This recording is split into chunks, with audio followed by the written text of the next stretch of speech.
आप सभी को जय श्री राम। देश में चाहे कोई एक हाईवे बने या फिर कोई एक मंदिर बने, उसका इकोनॉमी पर बहुत ज्यादा इंपैक्ट देखने को मिलता है। फिर वो चाहे 1% मालूम हो या फिर वो 100% मालूम हो, इंपैक्ट जरूर पड़ता है। राम मंदिर के बनने से इकोनॉमी के अंदर बहुत बड़ा इंपैक्ट देखने को मिलेगा, खासतौर पर टूरिज्म के अंदर। लेकिन जब हम स्टॉक मार्केट की दृष्टि से देखते हैं तो राम मंदिर पर किन स्टॉक्स का डायरेक्ट और इनडायरेक्ट वे में किन कंपनियों का इंपैक्ट देखने को मिलेगा, क्या उससे उनके स्टॉक प्राइस के अंदर वृद्धि देखने को मिल सकती है आने वाले सालों के अंदर एज ए लॉन्ग टर्म के अंदर, उसको समझने का प्रयास करते हैं। तो बड़े ध्यान से समझिएगा।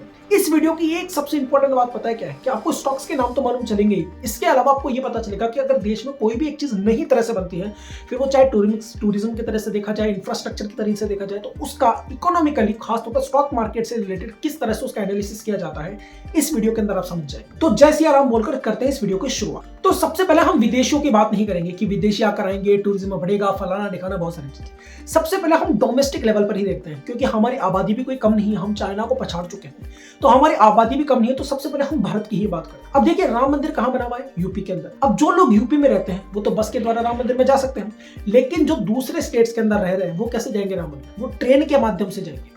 अब ट्रेन के माध्यम से जब जाएंगे तो ट्रेन के अंदर कौन सा स्टॉक मार्केट में लीडिंग पोजीशन पर है? IRCTC। और अगर हम रिसेंट डाटा की बात करें तो भारतीय रेलवे के लिए खासतौर पर राम मंदिर के उद्घाटन के लिए 1000 ट्रेनें चलाने की व्यवस्था बनेगी, या कह सकते हैं योजना बनेगी। तो इसका इंपैक्ट किसको देखने को मिलेगा? IRCTC को देखने को मिलेगा। अब यहाँ पर एक और चीज समझने वाली बात, ये केवल ऐसा नहीं होगा कि एक बार लोग ट्रेन के अंदर जाकर राम मंदिर पहुंचते हैं, राम मंदिर के दर्शन करते हैं और वापस आ जाते हैं। इंडिया के अंदर एक सबसे बढ़िया खूबसूरती वाली बात पता है क्या? यहाँ पर हम किसी भी तरह का फेस्टिवल क्यों ना मनाया जाए। एक एग्जांपल के तौर पर आपको बताता हूँ, अभी एक नई साल आई है 1 जनवरी को। आपने देखा होगा कि अगर हम बात करें उज्जैन की, इतनी सर्दी के अंदर भी कितने लाखों लोग उज्जैन के अंदर पहुंचे। अगर हम जयपुर की बात करें, चूंकि मैं जयपुर शहर से, तो जयपुर शहर के अंदर एक बहुत बड़ा मंदिर है गोविंद देव जी के नाम से, वहां पर भी हजारों की तादाद के अंदर भीड़ आएगी। कहने का मतलब यह है कि इंडिया के अंदर कोई भी फेस्टिवल क्यों ना हो, चाहे हम होली बनाए, चाहे हम दिवाली बनाए, हम छोटे से छोटा त्योहार बनाया जाए, उसके अंदर भोग लगाना, कहने का मतलब है कि उसमें हम हमारे देवी देवताओं को पीछे नहीं रखते, उनको साथ लेकर चलते हैं किसी भी फेस्टिवल के अंदर। या फिर हम चाहे किसी भी चीज की शुरुआत क्यों ना कर रहे हो, उसके अंदर हम हमारे देवी देवताओं को जरूर साथ लेकर चलते हैं। तो ये केवल ऐसा नहीं होगा कि IRCTC एक बार इन्होंने ट्रेनें लगवाई, ट्रेन ने पहुंची, आई, लोगों ने दर्शन करो, उसके बाद राम मंदिर की छुट्टी। लोग बार बार जाएंगे, हो सकता है 3 महीने बजाए, 6 महीने बजाए, 1 साल के अंदर जाए। और इंडिया के लोगों की एक इंपॉर्टेंट बात यह है कि जब हम ट्रैवल की बात करते हैं तो लोग मंदिरों के दर्शन को एज अ ट्रैवल करना समझते हैं, वो इसमें इंक्लूड करते हैं, वो अलग सी जगह पर नहीं जाएंगे। तो इससे हमारा क्या होगा? IRCTC कह सकते हैं रेल का नेटवर्क और भी ज्यादा बढ़ेगा, जिससे IRCTC को सीधा या डायरेक्ट या इनडायरेक्ट तरीके से फायदा जरूर देखने को मिलेगा। तो अब ऐसा नहीं होगा कि IRCTC का स्टॉक बिल्कुल रॉकेट बन जाएगा। कहने का मतलब यह है कि अब इसका एक और सोर्स बढ़ गया है पैसे कमाने का IRCTC के अंदर, वो है टेंपल, यानी कि यूपी पहुंचाने वाले लोगों का। तो यहां पर एक बात आपको ध्यान रखनी, ये तो बात करी मैंने डोमेस्टिक की।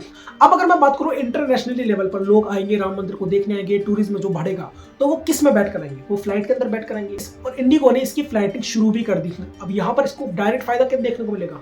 इंडिगो जैसे स्टॉक के अंदर आपको देखने को मिलेगा। अब यहाँ पर मैं फिर कहता हूँ कि ऐसा नहीं कि इनके स्टॉक बिल्कुल रॉकेट हो जाएंगे। मैं आपको बस ये समझाना चाहता हूँ कि इस तरह के होने से इकोनॉमी के अंदर जब भी कोई चीज बनती है तो उसका इंपैक्ट इस तरह से देखने को मिलता है। एक नया सोर्स बन जाएगा इंडिगो के पास, जो सीधा फ्लाइट से उनको राम मंदिर तक पहुंचाएगा। अब यहाँ पर तो मैंने करी ट्रेन और फ्लाइट की बात। अब इसमें कुछ और भी चीजें निकल कर आती है, जैसे कई एप्स ऐसे होते हैं, और सकता है वो स्टॉक मार्केट में लिस्टेड भी हो, जो कि बस की, ट्रेन की ऑनलाइन टिकट बुक करते हैं, तो उनको भी बेनिफिट देखने को मिलेगा इसके अंदर, यानी कि उनका भी एक सोर्स रेवेन्यू का इसके अंदर बढ़ जाए। दूसरी सबसे इंपॉर्टेंट बात, जो लोग अयोध्या पहुंचेंगे, जो लोग राम मंदिर का दर्शन करेंगे, वो कहीं ना कहीं तो रुकेंगे ना कहीं तो वो अपने विजिट करेंगे ना।